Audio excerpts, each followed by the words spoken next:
What's up, my phone ninjas here, and today we're reacting to the best Pokemon game you ever played by Jaden Animations. Now, I'm not sure what to expect in this. I think she's gonna talk about the best Pokemon game she's ever played. Now, yeah.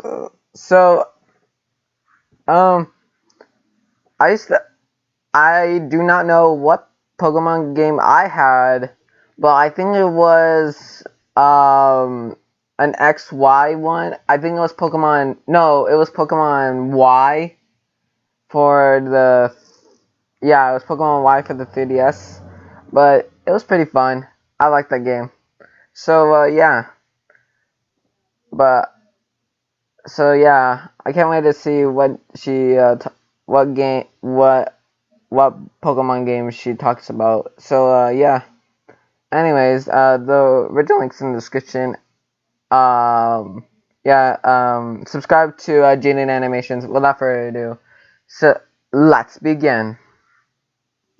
I just played one of the best Pokemon games ever, and I'm here to tell you all about it. I'm a huge Pokemon fan. Ruby was one of the first video games I remember owning, and I've decided to devote the rest of my life and soul to the franchise. And by that, I mean I'll play the new Oh, it's games when they Pokemon come out. Ruby. Do I have to like them? No. Frankly, I think the past few recent ones have been kind of garbage. But that won't stop me from getting my hopes up thinking the next... Wait, what? What was that one? I have not played Pokemon Sword and Shield yet. I've been meaning to get. God dang it. I've been meaning to get them, but how is Pokemon Sword and Shield? Is it good or bad? Let me know, cause I might get it. Recent ones have been kind of garbage, but that won't stop me from getting my hopes up thinking the next game will be different, even though deep down Ultra Gun? it won't be. But Pokemon does have a few side games you might have I heard imagine of, like that. Pokemon Mystery Dungeon, or Pokemon Stadium, or that weird geometric one. But there's one franchise that I feel like doesn't get talked about nearly as much as it deserves, and that's Pokemon Ranger. I had the original Pokemon Ranger game as a kid, and I remember two things about it. I liked it, and circles. Lots of circles. The flashbacks are beginning. When I remembered Pokemon Ranger existed, I decided to look it up and see if it was worth possibly making a video on, and that's when I realized there were actually 3 Pokemon Ranger games. Pokemon Ranger Shadows of Almia, and Pokemon Ranger Guardian Signs. Bit of a Pokemon Ranger mouthful, but I digress. I was looking at some forums of people discussing which one they thought was the best, and the Shadows of Almia one seemed to be high on a lot of people's lists.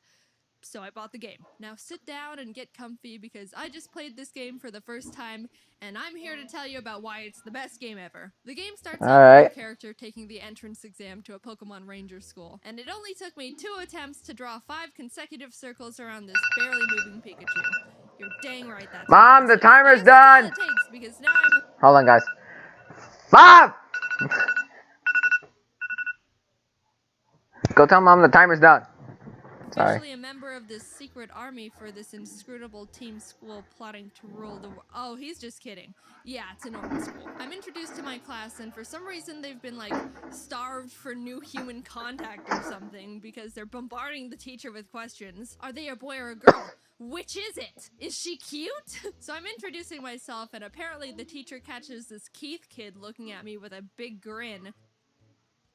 Anyway, you go sit next to Keith. Oh, okay, just plop me right next to him. Yeah, I don't mind or anything. Thanks, Teach. Anyway, you get a tour of the school from this girl with me, meeting the other teacher, Mr. Kinsaid. This is a lot different. This is a lot different from than the other Pokemon games. I know there's a Pokemon, like a cafe in the Nintendo Switch that I saw, where it's like, one of those Candy Crush one, and a bunch of different stuff, but this is a lot different. Sure kids don't run in the hall, and this kid Isaac that Rhythmy called Mushroom Hair. Both my IQ and my height in centimeters are 163. Alright, bud. After getting a feel for the school, you're taught how to capture Pokemon with your styler. Loops portray the feeling of friendship, so the more loops you... And also you have to draw loops around your Pokemon? What? I never thought that. draw around the Pokemon, the more it will submit to your friendship. Poor Pikachu. That's nice. Touch the Bidoof.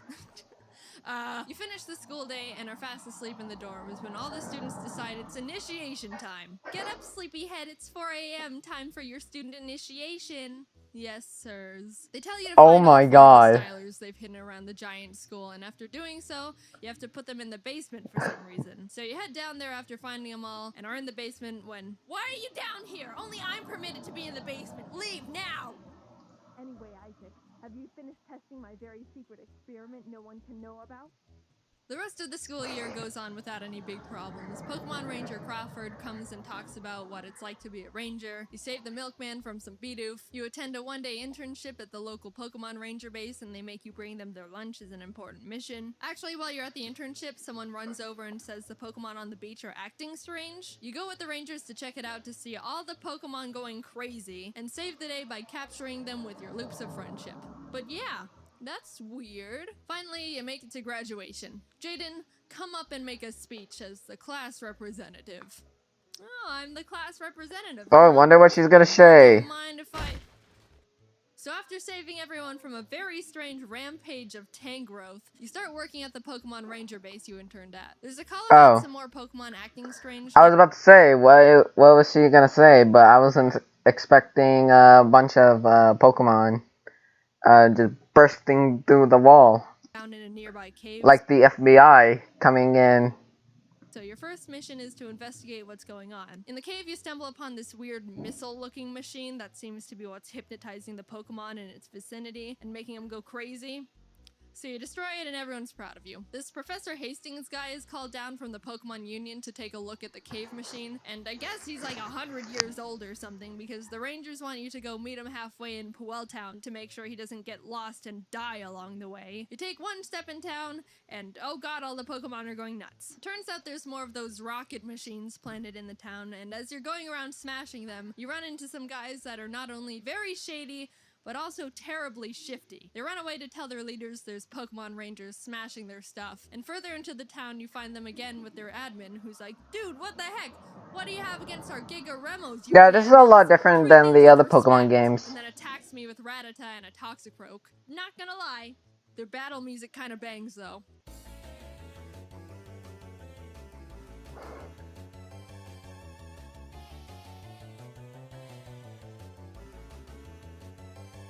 Turns out they're part of this gang called Team Dim Sun, and after capturing their Pokemon with friendship loops, they decide to retreat. We're able to find Professor Hastings and bring him back to the base to analyze what we now know are Giga Remo machines. He finds a tiny black crystal in the center that seems to be the thing that allows Team Dim Sun to control the Pokemon. The base considers this a problem, which is reasonable. And now the Pokemon Union starts getting involved, which is like the big head honcho of Pokemon Ranger bases where all the Ranger prodigies are. The story continues as the Union tries to uncover more about what Dim Sun is up to, and you keep interrupting their plans. You catch them trying to drill a tunnel in the side of a mountain. You catch them having a secret base and cargo ship in the middle of a volcano, which Mr. Kinsade is found to be part of Dim Sun. Big surprise, didn't see that one coming. You haven't been running in the ship's hallways, have you? You catch them mining hundreds of dark crystal shards in an abandoned mine. That one was a bit of a problem because apparently there was the mother of all shadow crystals there, powerful enough to power this incredible machine they're in the middle of developing that they plan on using to control all the Pokemon within a 500-mile radius they got their grubby hands on, and helicopter. I love this animation so far.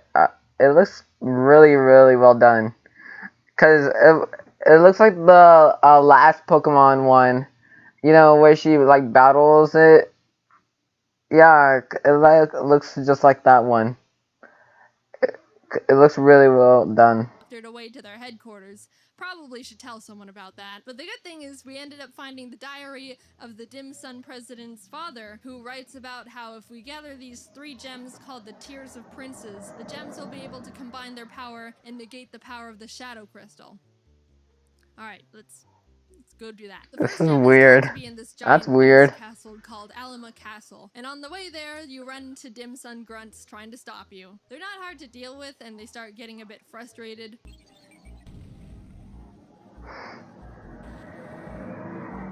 I want to pay you with a snowball. hard. You make it to the castle after swimming through a bunch of ocean boulders and whirlpools that totally didn't slow me down at all, and end up at the castle where Dim Sum is already running around in trying to get the gem first. These guys are blocked from going any further because this giant chunk of ice is in front of the door, and the grunts are like, man, that's a big hunk of ice. If we made snow cones out of it, we'd be able to feed like 403 people. And then they see me standing there and are all, hey, that outfit, what are they called again? Pokemon Ranger? You came for a snow cone? You deal with that situation. And did you edit that, or the gem is being kept? Did you edit that in the game, or did it actually say that in the game? You're introduced to one of the members of Team Dim Sum's Sinistrio, Ice. I don't know what his deal is, but he called me Jaden Noob, and then dabbed, so I had to murder him. Well, I captured and freed his Frostlass, and he scurried away all, well, I didn't need the gem anyway. After gaining the trust of the Lucario guarding the gem with more of my loops, the blue gem of the Tier of Princes is mine. Fast forward a bit and you get the red gem as well after defeating Sinistrio Lavanna and her Infernape. She doesn't dab, but she does do this sexy little dance. The guy from school, Keith, who's a ranger now, was assigned to get the yellow gem and hasn't come back yet, so the Union's like, alright, go check on him. You hop on a boat to the destination, but whoops, apparently a Wailord is in trouble. I'll just go down there and see. Yep, I thought so. These Dim Sum grunts are trying to kidnap a Wailord, and after destroying the machines that were trapping it, they decide to just grab a Wailmer instead and try to convince their boss it's a Wailord mini.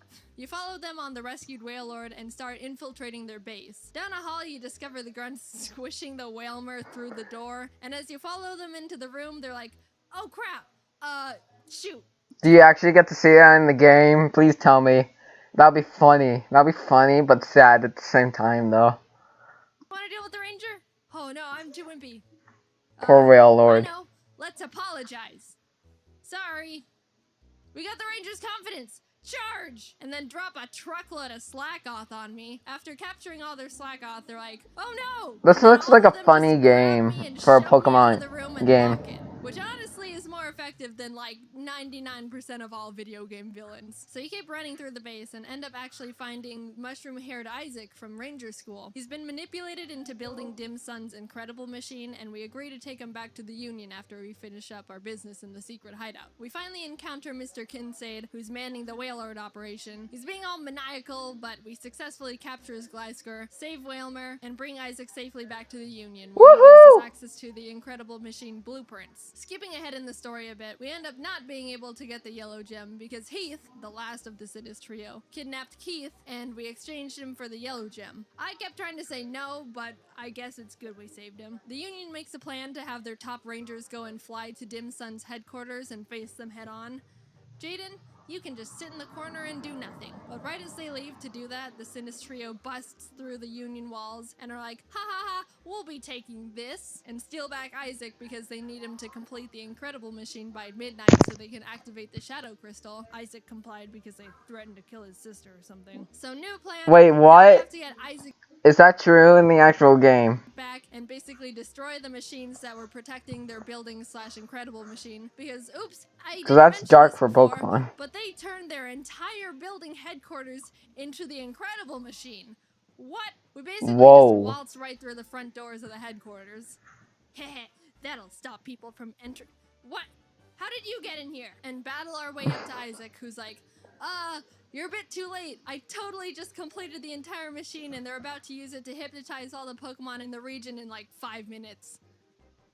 Well, at least your sister's not dead. So you run to the top, defeating the Sinistrio every floor of the way, and grab the last Tears of Princes gem. And you get to the top where you meet the Dim Sum president Blake Hall for the first time, and he's like, why does one look like the Joker? For darkness. Get her, Dusknoir. And then I capture it immediately.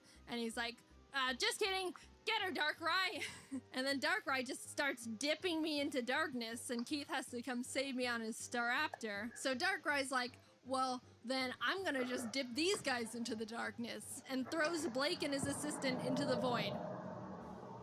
Haha, but I decide to capture and free Darkrai anyway with the help of the Tears of Princes, and save the day. Yay, woohoo! I'm a hero! time to take a nap. Now, Pokemon Ranger is a big game. It took me about 24 full hours to get through the game, so I had to leave out a lot, and I mean a lot, of other points in the story. There's even a bunch of side quests that are actually pretty entertaining and funny you can complete that help power up your styler. There's one where this guy says he researches smells and wants me to bring him the stench of a muck.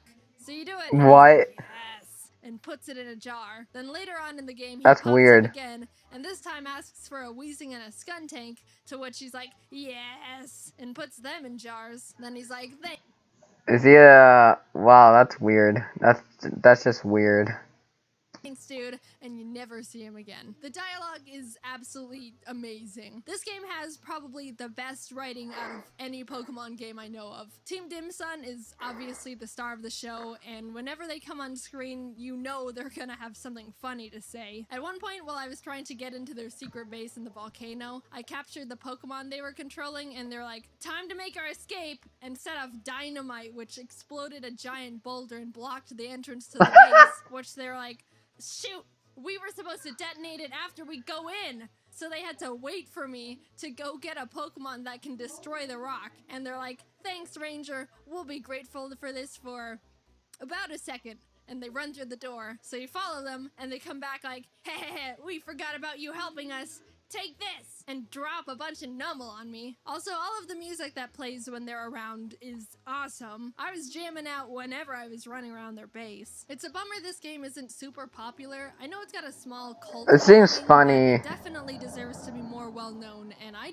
really consider it one of the top Pokemon games out there, just on writing alone. It's not a hard game, but I mean, Pokemon isn't meant to be a difficult game series anymore. I can see some people getting a bit tired of the capture system since it doesn't change much throughout. Oh yeah. Honestly, because you have to go riding around and around the Pokemon. Oh my god, that'll hurt your hand. Again, I think the story and dialogue far make up for the semi-repetitive capture and battle system. Now, I know I kind of just talked about the entire plot, but if you're curious about playing it yourself, there's so much I left out, and there's still a lot to discover about the game, so I highly recommend it. I'm being honest when I say I didn't even cover a third of what happens in the game, and there were a lot of funny moments I really wanted to talk about that I just didn't have room for in the script. I'm just trying to convince you to play the game yourself at this point, because I think it's just that funny of a game. But I'll stop. But here's all my stats after completing the game. It took me about 24 hours to complete it. I captured 734 Pokemon and ran away from 106. I think that's a pretty good ratio. And look, I drew a total of 9,077 loops. With that amount of practice, I bet I'm a master at drawing circles now. Thanks for watching the video. Oh well, that was great. Anyways, guys, I hope you guys liked this video. Wow. That seems like a very fun Pokemon game, and really funny too. Wow. And yeah, so anyways, leave a like, comment down below what video you guys want me to react next. Yeah, subscribe to the channel, hit that notification bell, and I'll see you ninjas later. Peace out, guys.